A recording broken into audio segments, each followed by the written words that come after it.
bonjour à tous. Donc, je vais vous faire une brève présentation de notre projet. Nous sommes ici réunis pour qu'on vous fasse une présentation de notre jeu concours que nous allons lancer, le jeu concours dénommé Yoonu Qatar. Yoonu Qatar, comme son nom l'indique, donc la LONASE a profité de l'engouement de cette Coupe du Monde qui aura lieu au mois de novembre cette année pour offrir la possibilité à nos parieurs de se rendre au Qatar. Pour ce faire, ils devront tout simplement jouer sur deux de nos jeux, la masse commune internationale et l'ONASBet.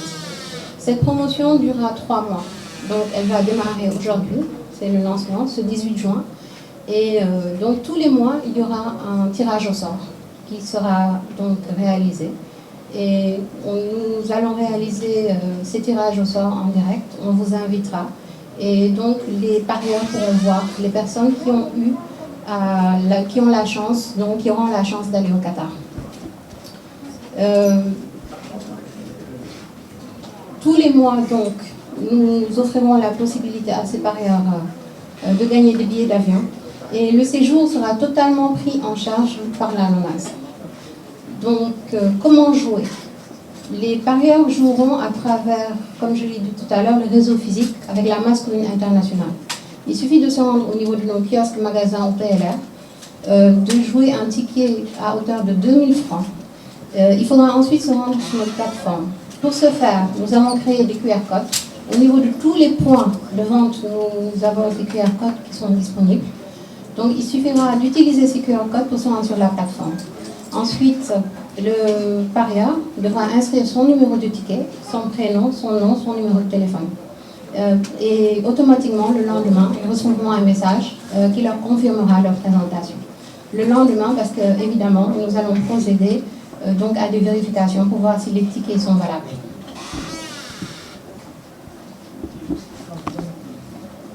Outre le réseau physique, donc, nous avons également le réseau digital. Il s'agit de nos parieurs qui jouent à travers la plateforme LONASBet. Là également, le process est assez simple. Donc, ils vont sur la plateforme et ils jouent. Ils peuvent jouer, c'est une plateforme, je rappelle, LONASBet, qui leur permet de prendre des paris sur plusieurs sports. On a du football, du basket, du tennis, du basketball. Et on a également des courses hippiques. Donc la masse commune internationale que nous avons sur le physique, nous l'avons également sur le LONASBet. Donc ce sera à eux de voir sur quel sport ils vont parier. Ils n'auront qu'à parier à hauteur de 5000 francs pour pouvoir participer au jeu concours. Donc là également, dès qu'ils ont misé 5000, ils recevront un message qui leur dira que leur participation est prise en compte pour le jeu concours. Voilà. Donc derrière moi, vous pourrez voir, il y a la plateforme de jeu. Donc assez simple. Comme je l'ai dit tout à l'heure, il faut juste mettre le numéro de ticket, prénom, nom, numéro de téléphone. Voilà. Donc c'est l'occasion vraiment pour moi d'inviter tous nos parieurs et toute la population sénégalaise à participer au jeu concours Yoonu Qatar. C'est un jeu, comme je l'ai dit, assez accessible et qui donne la possibilité pour 2000 francs ou 5000 francs de gagner un séjour complet, donc à la charge de la LONASE pour le Qatar. Donc voilà, chers parieurs, chers amis journalistes, j'invite tout le monde à participer à notre jeu concours. Je vous remercie. Assalamu alaikum, journalistes ici Théo, qui conférence de presse. Il y en a qui à l'honneur aujourd'hui, parce que conférence de presse, il y en a qui animé. Nous sommes contents de l'or, qui sont Tahawai, ça veut dire que l'on a soxla ngeen Théo, on est passé pour am solo. Nous avons profité de l'occasion du directeur général pour remercier képp koo xam ne teew nga fi tey muy directeur muy conseil spéciaux muy personnel LONASE nga xam ne tey taxaw nañu fi taxaw bu rafet di leen xamal ne jeu bii tudd Yoonu Qatar LONASE da ko lancé ci initiative bu directeur général LONASE Lat Diop li taxoon nag ñu lancé ko mooy que LONASE partenaire historique la ci Lions yi presque avant même 89 la LONASE yi accompagné les Lions du football maa ngi fàttaliku premier quart Lions yi LONASE a ko jëndoon bu daan transporter joueurs yi c'était vers les années 89 pour wax leen ni depuis boobu ba léegi LONASE dafa mos a gëm équipe nationale de football di ànd ak ñoom ba yàlla def ni muy def nii ñu gagné Coupe d'Afrique mu nekk loo xam ne nag mbégte la si ñun parce que dañoo misé ci loo xam ne wax dëgg na yàlla tey gis nañu résultat yi ba tax na ne ba ñu ci processus boobu ñuy accompagner équipe nationale de football dafa am ñoo xam ne dañoo wóolu ñoo tax ba ñu mën a def ay jumtuwaay di ko teg di ko soutenir di ko jàppale équipe nationale de football ñooñu noonu mooy suñuy parieurs yi dañoo am fidélité ci LONASE gëm ko am confiance am kóolute ci LONASE depuis boobu ba léegi 66 ba tey xam ngeen ne ay at yu bare la plus de 50 ans alors parieurs yooyu directeur général nag ne woon ñii comme ñu ngi ànd ak LONASE bi léegi te équipe nationale de football aussi tey qualifié na coupe du monde wala dem Qatar nañ leen jox defaral benn récompense boobu moo indi jeu concours bi mu yoonu Qatar jeu bi nag comme ni ko madame Ndaw waxee ci ñaari réseau LONASE.bet muy réseau digital mën nga cee jouer fay boo jouer 5000 francs rek participer directement ci jeu concours bi ou bien nga dem suñuy kiosque yi fi nekk mooy masse commune internationale ci réseau physique maanaam kiosque yi ak PLR yi boo ci jouer lu toll ci 2000 francs mën a bokk ci jeu bi mais bu boobaa da ngay jël sa ticket dem scanner ko ci benn QR code nga xam ne kiosque boo dem LONASE rek fekk ko ba bu ko defee nga dugg ci biir application mën a enregistrer sa bopp boo enregistré jot benn message bu lay xamal ne 2000 yi nga joué léegi bokk nga ci concours bi loolu mooy mécanisme bi léegi nag bu ko defee